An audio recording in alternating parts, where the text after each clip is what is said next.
R.O.B versus Swordfighter. So right off the bat, if this is the Swordfighter variant that has a tornado, I'm not sure if it is, that can be really rough for R.O.B to get around. It's just such a big projectile. Looks like he's got the Shuriken, though, which also isn't really bad. That can stuff like laser approach, that can stuff laser, that can stuff gyro. He can actually like zone R.O.B better than people would expect him to. Yeah, I mean, you do have gyro on R.O.B, but it seems like that projectile from Swordfighter is going to be a lot faster. He also has the Chakram, so lots of projectiles coming through here. It makes sense in this matchup. But yeah, like you said, like I feel like the tornado would make a lot of sense, but so far it seems like the Shuriken's working out really well. Actually able to deal with the gyro pretty well as well. Yeah, so far things just about even, but gyro kind of reminding us who's like the big bad projectile in this game. It's got to be gyro. Gyro's way up there. For sure. This is a very interesting layout. I don't typically see a lot of these moves from Swordfighter. Maybe it's more of like a matchup check, because I feel like typically we see, I don't even know what, was that like up That's B? Chakram. That one. That one, the side B? What is that? Yeah, is I that don't know. Side B? I think it's side B. I'm not even confident, actually. But either way, okay, going to fight his way back in with that forward air. Not going to have to worry about getting spun, but not going to be able to make it. R.O.B he is just a masterclass of just edge guarding tools. Like Yeah, for sure. laser, gyro, fair, literally everything he has edge guard so effectively. All right, but pretty even game so far. It looks like we're seeing a lot of like full hopping over these projectiles, trying to use a lot of like landing fair to get something started here for R.O.B. But again, that Chakram's just so hard to deal with. It's going right through a lot of these projectiles that R.O.B's trying to throw out. And so this is typically like the reverse situation of what we typically see. R.O.B's usually the one in control here, throwing out a lot of these projectiles, but it seems like it's a lot less committal for Swordfighter, and it really looks like Frost is having a really hard time getting in. One thing I like, too, is that he's dead. Oh, never mind. Well, that happened, but one thing I was going to say while he was alive was that I really enjoy that he's so good about like zoning him out and like picking those surprise burst options to keep Frost on his toes. But you get one opening with R.O.B, it's a little bit more explosive than the ones you give with Swordfighter. Yeah, and I think that, like you said, the edge guarding is going to be a lot more in R.O.B's favor. It seems like in neutral, it's much more in Machine's favor.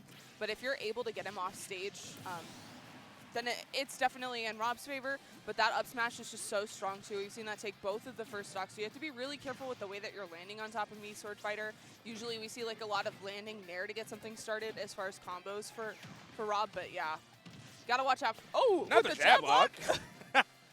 Okay, we see the Shuriken jab lock. I'm here for it. Wow, it's actually clinking with the active gyro, too. So there's definitely going to be a lot of weird interaction on like how you're going to pick it up, whether it's spinning or not spinning. But even though the Machine lost that stock really early at like 50, he's got the lead. He's one or two reads away, or honestly a down throw. We haven't seen down throw up air hit just yet, but R.O.B is a big body, and I wouldn't be surprised if it connected.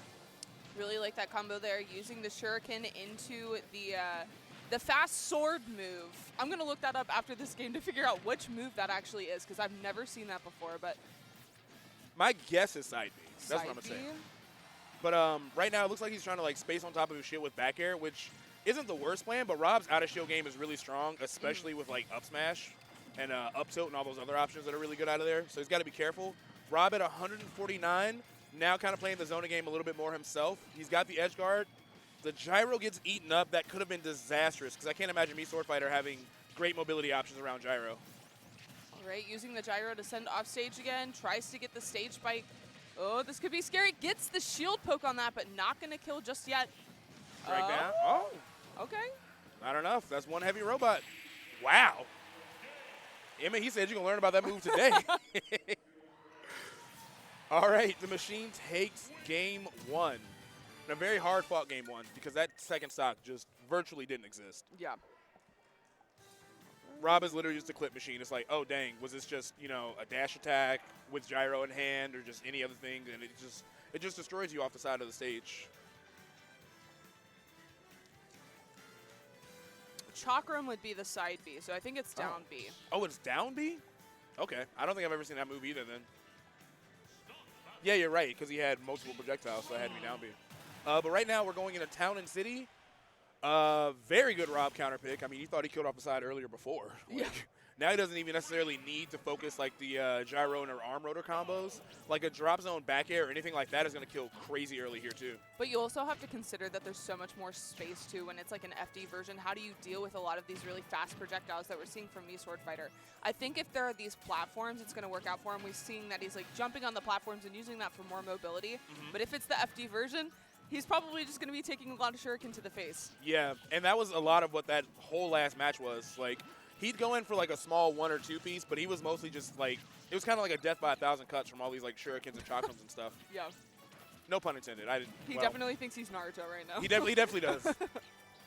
Though he has the sword, so he's more of a Sasuke. He's still going to be Hokage somehow. I'm sure he is. All right. Hasn't been able to hit that down air just yet, but we've seen that that's a killer move. Saw it a lot yesterday in squads and in collegiates. If you're able to time it right, just a huge hitbox. So. Yeah. All right, into the great mash from the machine and super smart preemptive air dodge, not having to worry about either the up air or the up smash. That was really good timing from him. Yeah, it seems like once Frost is able to get in, he's having like a really easy time kind of spacing a lot of these aerials on shield. It's just the process of like actually getting in. See, in a lot of those situations, like that down tilt is so hard to deal with. A lot of the time he can just get that down tilt into a tech chase, but he's having to be a lot more creative with his kills, able to find a back air there at center stage to take the stock. Yeah, he's definitely got his work cut out for him. I'm shocked at how good the down B is at like breaking that zone and just catching him off guard. Like it looks like a pretty decent whiff punish from like a crazy range. Oh, no jump. That's it. Yeah, not the best recovery options on Swordfighter. Just a double forward air, just going to clean that up. Yeah, really great call out there on the jump to be able to take that stock pretty early. But we saw earlier in the previous game, no way. Okay. Girl. Girl. I was going to say he lost his stock pretty early and was able to like deal with it, but when you lose 2 stocks pretty early, one of them being your last stock, there's not really much you can do about that other than head to game 3. Okay. I'm thinking. I'm finding it. Okay. That was very unfortunate for the machine. That's what I'll say to that. Back throw side B, I didn't think that was a real option, but maybe it's just like a DI check, like maybe he held in. But that was a tough way to lose 2 stocks. Ooh, boy. Okay, game 3, going to PS2. I actually like this counter pick a lot. I feel like Swordfighter can take a lot of advantage with those platforms. Like, not as well as Brawler, of course, but that double jump up air off that platform is very strong, and there's some decent ways to set up for it. So maybe we'll see a little bit of that in this 3rd game. All right, really like this advantage state that we're seeing so far. Not hitting the down air once again, but that seems to consistently shield poke if he's able to fall off the platform. Maybe if we're able to see like a shield angling from the machine, it won't be a problem, but still off stage right now. Oh, whiffs the grab, No arms. That is the only thing in the entire game that R.O.B isn't good at. Yeah. It's his grab range. Not all of his crazy throws. It's just grab range. Oh, yeah, but able to just call out with that gyro there. And taking a pretty early lead here for Frost. No shot. I know it's not real. Okay, but luckily R.O.B was low enough for the machine not to get hit with that back air like we saw at the end of the last game. Oh, things are really running out of the machine's fingers right now. Already getting just about lapped in percent. Frost looking pretty comfortable, and he's got so many different ways to take these stocks at 0%. It's got to be so hard for the machine to just keep momentum going. I think that Frost is doing a really good job of crossing up on shield too and making it a little bit more ambiguous on how he's going to land. We saw that the machine's really good at hitting those up smashes, so if he's able to mix up which side he's going to land on, it could let him live a little bit longer. Going to see a berry here, but again, really good mash. Tries to go for the back air there instead for the mix-up, but not going to work out. Yeah, I think he was looking for the air dodge right there. You're right. One thing I'm also noticing is that in this time, the projectiles that are coming from the machine, Frost is just kind of hanging out at like full hop height, and the machine hasn't really altered where he's throwing the projectiles. So he's just like, all right, you're beating me in the projectile war, but also I can just literally be above it and not have to play with it anymore. Yeah, for sure. It seems like that down B is like a really good burst option, able to use it kind of like a falcon kick to get in.